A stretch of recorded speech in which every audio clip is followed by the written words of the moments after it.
Big boss 7 season గత ఏడాది పూర్తయింది. ఇందులో విన్నర్గా రైతు బిడ్డ పల్లవి ప్రశాంత్ గెలిచారు. అయితే ఇందులో కంటెస్టెంట్గా ఉన్న ప్రియాంక జైన్ తాజాగా ఒక ఇంటర్వ్యూలో ఈమె మాట్లాడుతూ శివాజీ పైన ఆసక్తికర వ్యాఖ్యలు చేసింది. ఈ సందర్భంగా ప్రియాంక మాట్లాడుతూ తను బయట ఎలా ఉన్నానో లోపల కూడా అలాగే ఉండేదాన్ని.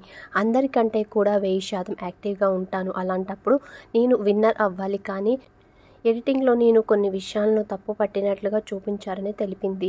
హౌస్లో కొంతమంది స్ట్రాటజీ ప్లే చేసి గేమ్లు ఆడారని, వాళ్ళలా నేను కూడా ప్లే చేసి ఉంటే టాప్ ప్లేస్లో ఉండేదాన్ని అంటూ తెలిపింది ప్రియాంక జైన్. శివాజీ గారు తన పైన నిందలు వేశారని, తను అబద్ధాలు ఆడతారని చెప్పారని, నేను ఎక్కడా కూడా ఆడలేదు, అలా అనడం కరెక్ట్ కాదని చెప్పారు.